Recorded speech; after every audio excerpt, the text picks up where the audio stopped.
Islamic Republic of Pakistan, people Republic of China, Republic of India, ये सारे वो word हैं जिनके साथ रिपब्लिक लगा हुआ है। और ये रिपब्लिक वर्ड डेमोक्रेटिक कंट्री को जो है ना सिम्बलाइज करता है कि वो कंट्री डेमोक्रेटिक है।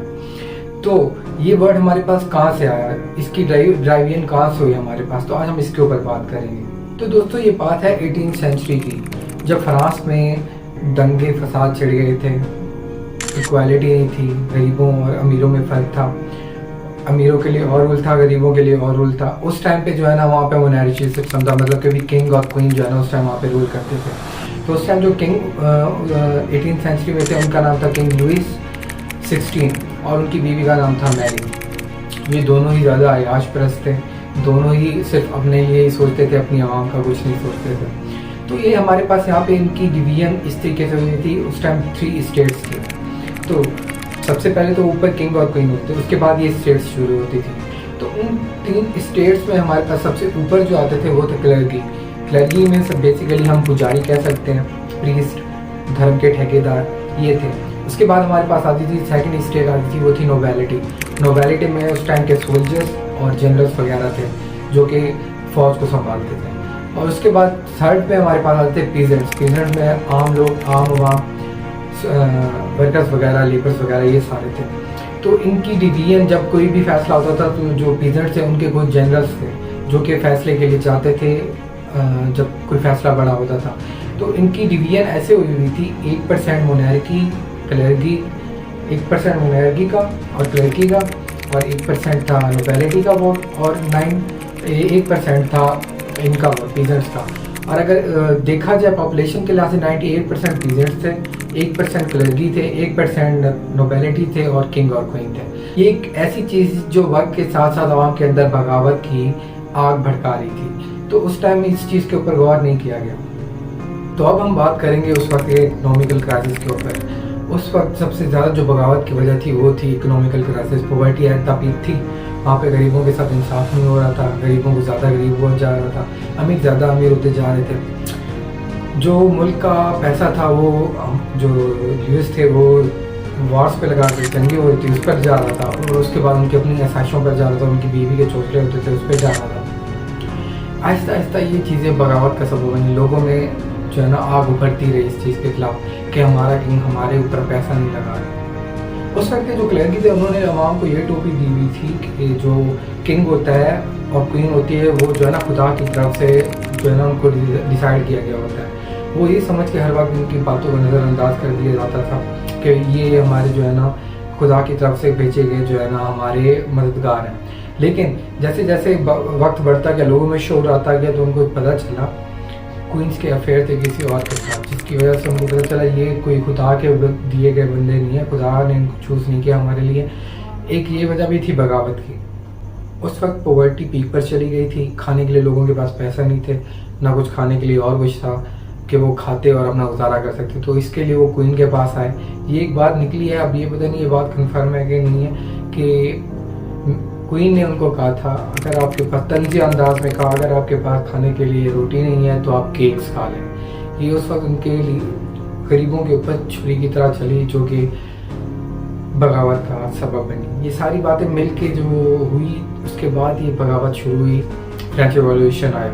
तो आज जो बात है वो हमारी फ्रेंच रिवॉल्यूशन के ऊपर है। उस वक्त एक सारा फ्रांस कर्जे के तले डूब चुका था और लोगों के पास खाने के लिए कुछ भी नहीं था।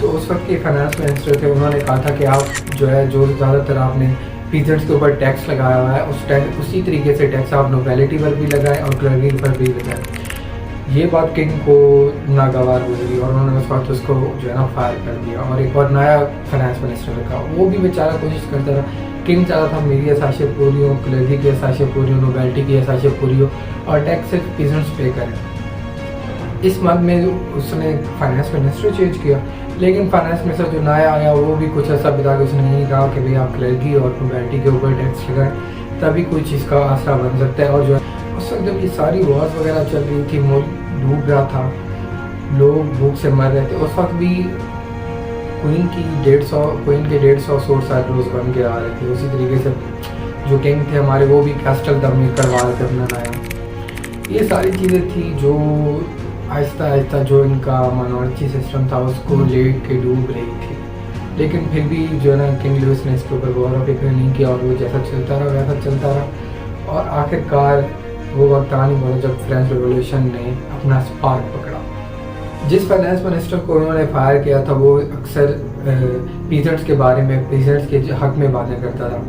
जब ये चीज़ हुई, पीछे से ही आवाम भड़की हुई थी पहले से, जब ये सारा मामला हुआ, इसको फायर कर दिया गया तो लोगों के अंदर आग और भड़क उठी। तो 14 जुलाई 1789 को रिवोल्यूशन का पहला स्पार्क हुआ जब उन्होंने बेस्टाइल, जो एक रॉयल प्रिजन थी, उस पर हमला किया। वहाँ से उनको एक स्पार्किंग मिली, उनको पता चल गया कि अब हम जो है ना इनसे लड़ सकते हैं। वहाँ पे तकरीबन 7 प्रिजनर्स हैं, उनको भी वहाँ से रिहा कर दिया।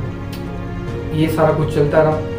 तकरीबन एक ही मंथ बाद वो सारे लोग जो है ना एक टेनिस कोर्ट में जमा हुए, जो प्रिजनर थे और उनके जो थे जनरल्स, वो सारे इकट्ठा हुआ। उन्होंने फैसला किया हम एक नेशनल असम्बली बनाएंगे, नेशनल असम्बली बनाएंगे जिसमें हम अपने मुल्क के फैसले करेंगे। आगे चल के कॉन्स्टिट्यूएंट नेशनल असम्बली के नाम से निकली। इस नेशनल असम्बली को बनाने का मकसद सिर्फ ये था कि जो वोट की डिवीजन है, एक वोट उनका और एक वोट पूरी 98% पॉपुलेशन का, उसको ठीक किया जाए और हर एक बंदा अपने वोट का हक रखे।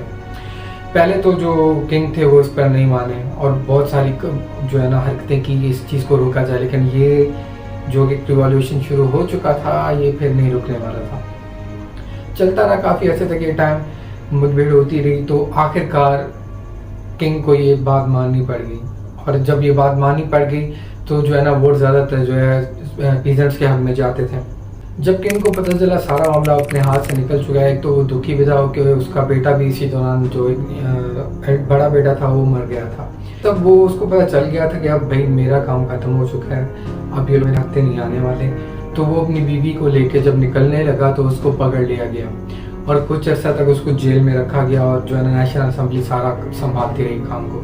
तो इनको कुछ अर्सा जेल में रखने के बाद 1793 को सजाए मौत सुना दी गई और इसी तरीके 7 से 9 महीने बाद इनकी बीवी को भी सजाए मौत सुना के मार दिया गया।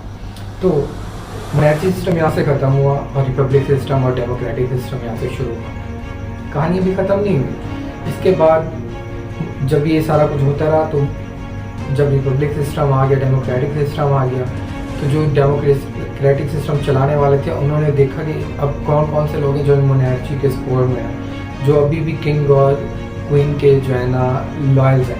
तो उन्होंने उनको पकड़ के मारा। तकरीबन इस चीज़ को क्या कहा जाता है, रेन ऑफ टेरर। इस दौर में काफ़ी सारे लोग मारे गए। ये समझ रहे होंगे। इसके बाद जो है रिपब्लिक सिस्टम ही चलता रहा फ्रांस में इतनी कुर्बानियों के बाद। लेकिन बात ये नहीं है, बात इससे बिल्कुल उलट है। इसके बाद एक नेपोलियन आया जो कि फौज से उसका ताल्लुक था। उसने आगे जब ये सब संभाला तो उसने अपने आप को दोबारा किंग डिक्लेयर कर दिया। मतलब वो मोनार्ची सिस्टम जिसके लिए लोगों ने जाने कुर्बान की, लड़े मरे, फिर वो किंग सिस्टम दोबारा आ गई। लेकिन ये सिस्टम बहुत सारे सिस्टम्स को बता के गया कि रिपब्लिक सिस्टम क्या होता है, डेमोक्रेटिक सिस्टम क्या होता है। नेपोलियन आया, उसने भी लोगों का कत्लेआम किया जो चाहते थे कि फिर दोबारा से जो है डेमोक्रेटिक और रिपब्लिक सिस्टम में आ जाए। तो हम कह सकते हैं फ्रांस ने बहुत सारी मौत देखी है, ख़ास करके आम लोगों ने, बहुत सारा वहाँ के लोगों ने। तो ये एक छोटा सा इंट्रो था हमारा रिवॉल्यूशन फ्रांस का, फ्रांस रिवॉल्यूशन। काफ़ी बड़ी वीडियो बन सकती है, बहुत ज़्यादा डिटेल्स होते हैं, लेकिन इस वीडियो को छोटा बनाया जाए और कंप्रेस किया जाए ताकि सब लोगों की समझ में आ जाए आखिर ये वाक़या क्या है। तो ये थी आज की वीडियो। उम्मीद करता हूँ कोई पसंद आएगी। अगर आपने सब्सक्राइब का बटन नहीं दबाया तो उसको प्रेस कर और वीडियो को शेयर भी जरूर कीजिएगा। अल्लाह हाफ़िज़।